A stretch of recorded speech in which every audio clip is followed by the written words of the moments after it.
Aujourd'hui, vous découvrez le 244e Sentai les Défenseurs de Tokyo, l'unité de chasse japonaise la plus performante de la fin de la guerre. Alors, lancez le générique.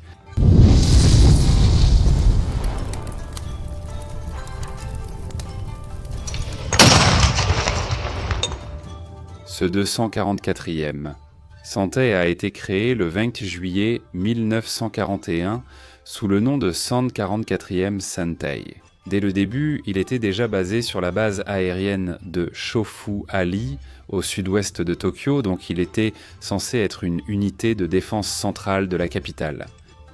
Dès le début, il était également subordonné à la 10e Rikoshidan. C'est l'équivalent d'une division aérienne ou d'une organisation aérienne qui s'occupe d'une région. Dans ce cas, la région est du Japon, où Tokyo était incluse.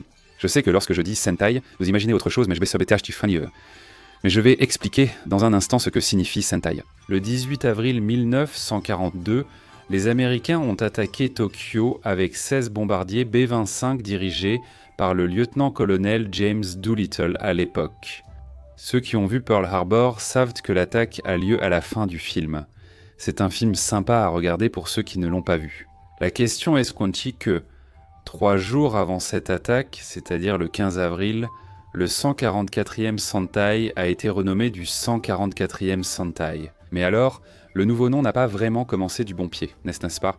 Parce que tous les bombardiers américains, à part une petite résistance anti-aérienne, ont réussi à passer librement au-dessus de Tokyo et d'autres villes japonaises, jusqu'à atteindre la Chine.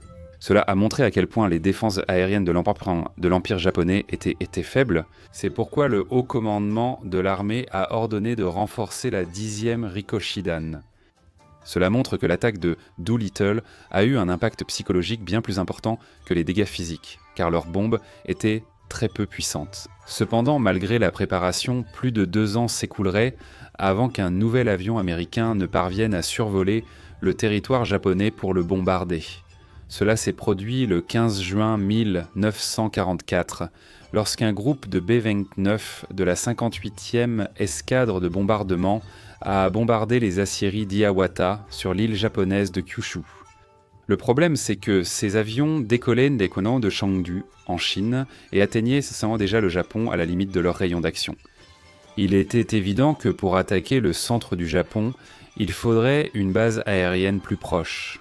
Et regarde, on dirait presque que c'était arrangé. Enfin, je ne sais pas si c'était arrangé, mais le même jour, les Marines américains ont débarqué sur l'île de Saipan, dans les Mariannes. Les îles Mariannes sont un archipel situé à 2400 km au sud du Japon, en plein centre du Pacifique. Et là, les Américains, après avoir vaincu la résistance japonaise, ont construit ce qui était, à l'époque, les plus grandes pistes d'atterrissage du monde, pour faire fonctionner un nouvel avion qu'ils étaient en train d'introduire à ce moment-là. Qui a deviné celui-ci ? Le B-29. C'est la première fois que je vais toucher au décor pour vous, hein ? Regardez, Tadar. Voici le Boeing B-29 Super Fortress. Nous allons encore beaucoup parler du B-29 dans une vidéo qui lui sera entièrement consacrée. Mais pour l'instant, il suffit de dire que c'était l'avion qui allait enfin pouvoir atteindre le Japon et mener la campagne de bombardement stratégique que les Alliés voulaient tant de temps lancer. Les premiers B-29 sont arrivés aux Mariannes à la toute fin du mois d'octobre 1944 et dès le 1er novembre, le premier d'entre eux a survolé Tokyo. C'était un B-29, dans une version photographique. Il a réalisé un album complet de photographies de Tokyo, qui serait très précieux pour les missions de bombardement ultérieures. Quelques chasseurs japonais ont même décollé et tenté d'atteindre le B-29. Mais tout cela fut inutile, car le B-29 volait à 10 000 mètres. Les chasseurs japonais ne pouvaient alors tout simplement pas atteindre ce plafond de vol. Ceux qui ont vu ne se sont pas trompés et savaient que le message était passé. Ceux qui ont vu la grosse artillerie arriver contre Tokyo savaient que la 10e Rikoshidan allait payer l'addition. 5 Sentai étaient sous le commandement de la 10e Rikoshidan. Le 18e, le 23e, le 44e, le 53e et le 244e Sentai, ainsi que l'école de pilotage de l'armée d'Akeno. Cependant, celui du 244e, qui était basé dans la capitale, serait celui qui aurait la plus grande responsabilité pour cela. Depuis juillet 1943, le 244e Sentai utilisait un avion appelé Kawasaki Ki-61 IN. Ce chasseur serait le seul avion à moteur en ligne que les Japonais mettraient en service pendant la Seconde Guerre mondiale. Pour que vous compreniez ce que j'ai dit, un moteur en ligne, c'est ce profil que vous voyez sur la photo, plus effilé.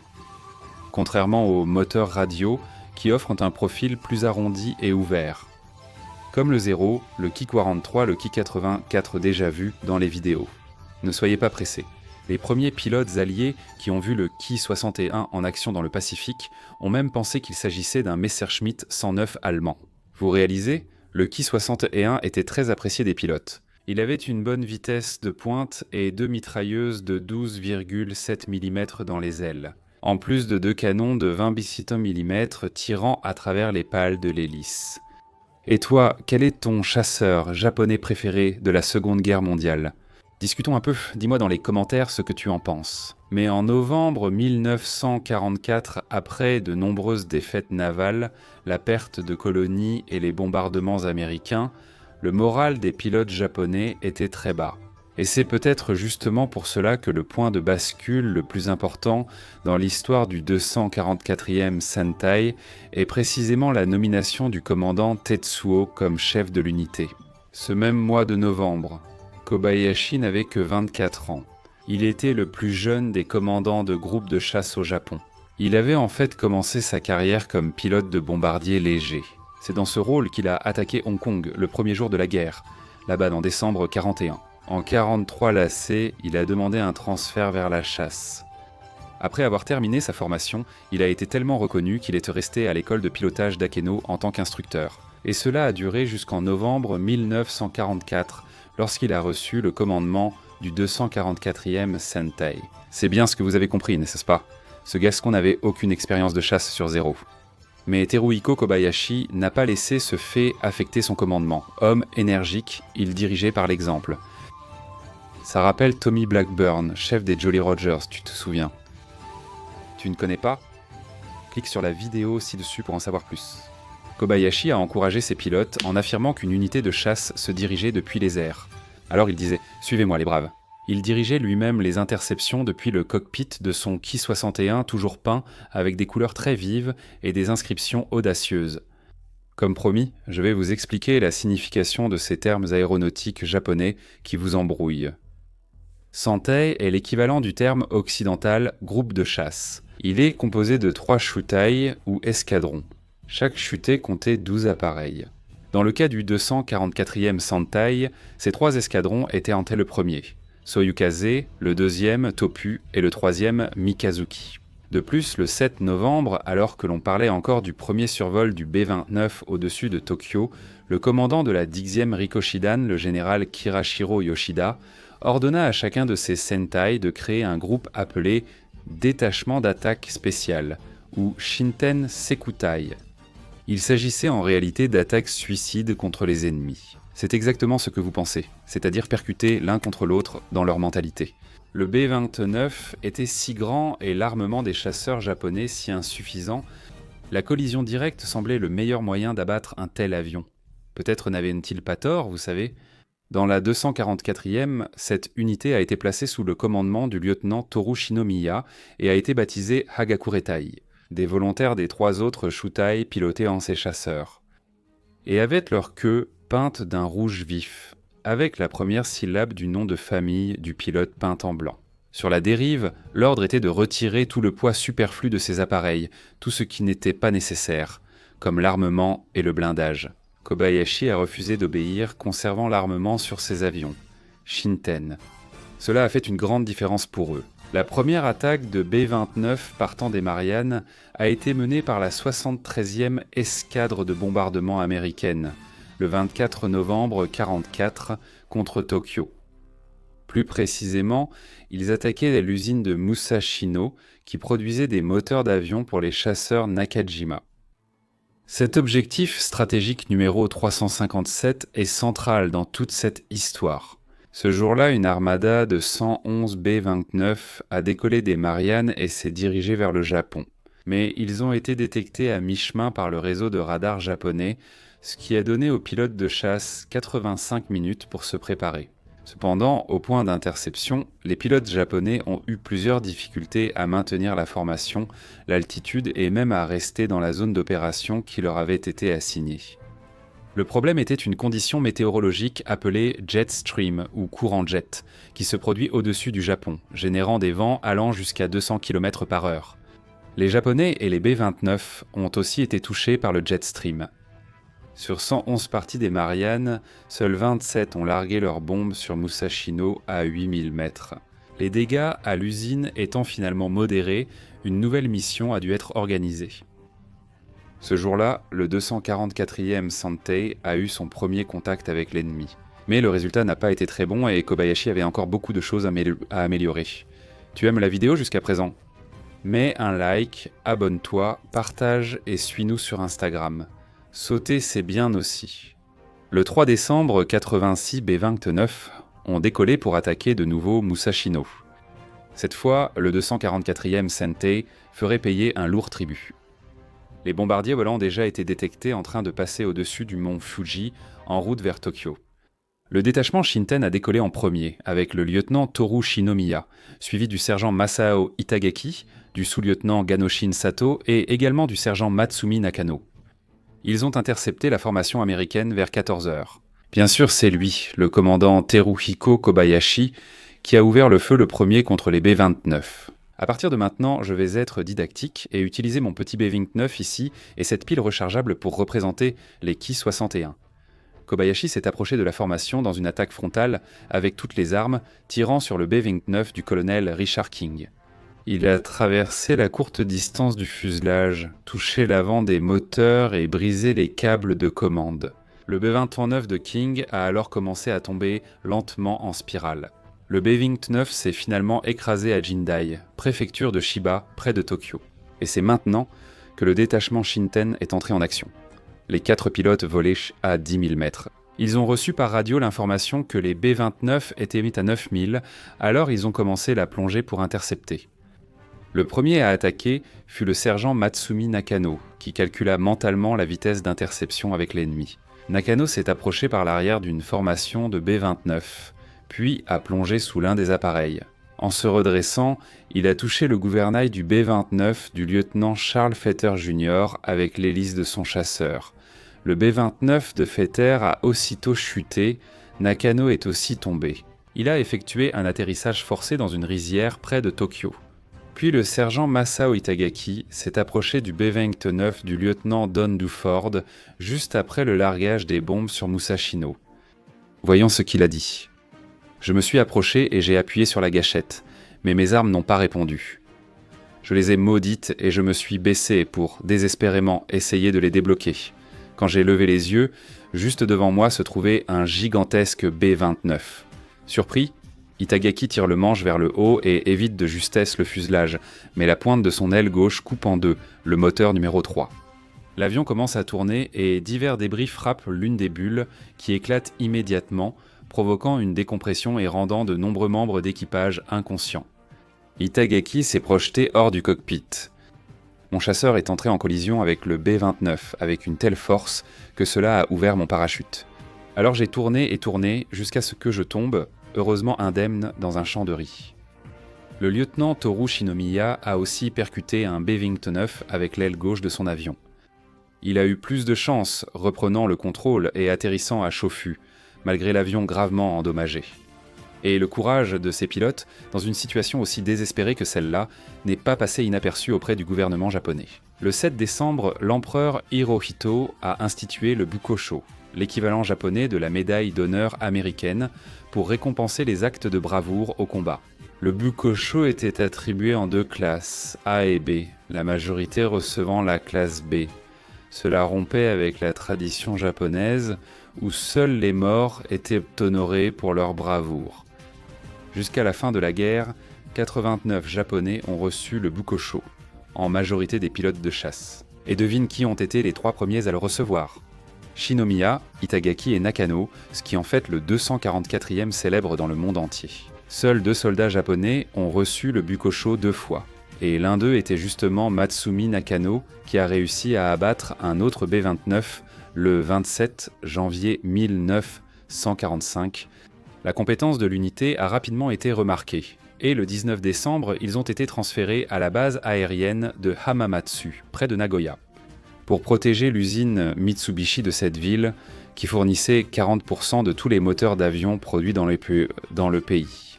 Entre décembre et février, pendant que le groupe opérait à Hamamatsu, 11 attaques suicides ont été effectuées, entraînant la destruction de 6 B-29.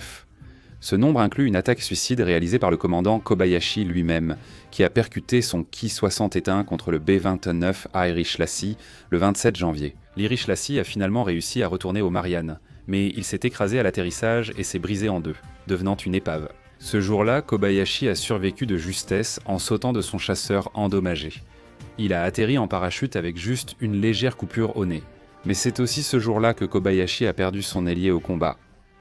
Le sergent Hiroshiro Ando a aussi percuté son Ki-61 contre un B-29 et coincé dans le cockpit, l'avion s'est écrasé au sol.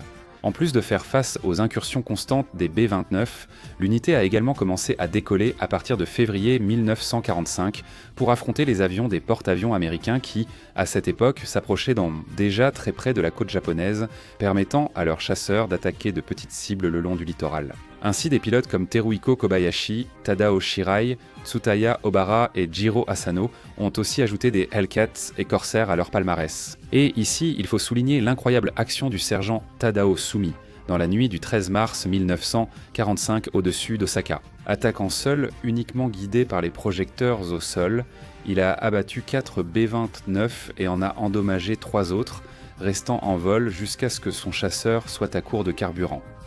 Il a sauté mais s'est cogné l'épaule contre la queue de l'appareil et a passé le reste de la guerre à l'hôpital à se remettre. Pour ses exploits, Tadao Sumi fut l'un des 5 soldats japonais à recevoir le Bukkosho classe A. Mais le 7 avril, la mauvaise surprise arriva en même temps que les B-29.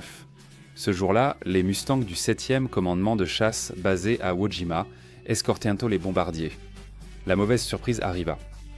Cela a ajouté une nouvelle couche de difficulté à l'abattage des superforteresses. La providence n'a pas failli pour les pilotes de Kobayashi. C'est à ce moment qu'ils ont échangé leur Ki-61 contre les nouveaux Kawasaki Kisen Goshikisen. C'était une version bien améliorée du chasseur précédent et cela leur a donné un avantage plus important dans les combats contre les Américains. Puis le mois suivant, le 17 mai, l'unité a reçu l'ordre de rejoindre la défense aérienne d'Okinawa, une île japonaise qui était attaquée par les Américains depuis le mois précédent. Le groupe a traversé Osaka et descendu la chaîne d'îles japonaises jusqu'à Tokunoshima, au nord d'Okinawa, le 25 mai, et de là ils ont commencé à effectuer des patrouilles aériennes pour défendre l'endroit. À cette époque, le 244e Sentei reçut une lettre de félicitations du haut commandement de l'armée et Kobayashi fut décoré du Bukkosho. Ils sont restés à Okinawa jusqu'au 11 juin puis sont revenus au Japon. Le problème c'est que lorsqu'ils sont revenus, la situation était très différente. Le haut commandement de l'armée a donné des ordres clairs, interdisant à tous ses avions de décoller et d'intercepter les bombardiers américains. Il devait maintenant attendre la redoutée invasion américaine des îles japonaises. Mais malgré cela, le 25 juillet, Kobayashi a décidé de désobéir à ses ordres et a ordonné à tous ses avions de décoller pour intercepter une formation de Hellcats qui attaquait l'opération la baie de Tokyo. Le combat qui a suivi a été extrêmement passionnant. À hauteur des toits, les Japonais ont rapporté avoir abattu 10 ennemis, contre la perte de 2 des leurs. Kobayashi devait être traduit en cour martiale pour son acte, mais la presse, qu'il adorait déjà, a rendu son exploit public et sa popularité a grimpé en flèche. Ce fait a suffi à anéantir toute intention de le traduire en cour martiale. Dès lors et jusqu'à l'annonce de la reddition japonaise, le 15 août, les pilotes n'ont plus volé. Ils sont finalement restés à attendre l'invasion américaine, qui n'est jamais venue. Les défenseurs de Tokyo, le 244e, Sentei ont compté une liste de 7 as, dont le plus grand était le lieutenant Tadao Shirai, qui a battu pas moins de 11 B-29. Ils sont entrés dans l'histoire avec un total de 101 avions ennemis abattus, dont 73 étaient les gigantesques B-29. Ce chiffre est impressionnant, car il représente un cinquième de tous les B-29 perdus au combat par les Américains pendant la Seconde Guerre mondiale. As-tu aimé cette vidéo ? Alors fais ceci, aime la vidéo, abonne-toi à la chaîne et appuie sur la cloche pour recevoir les notifications quand je publierai d'autres vidéos. Je vais m'arrêter ici. Je te remercie pour ton audience et une grosse accolade de la part de SDG.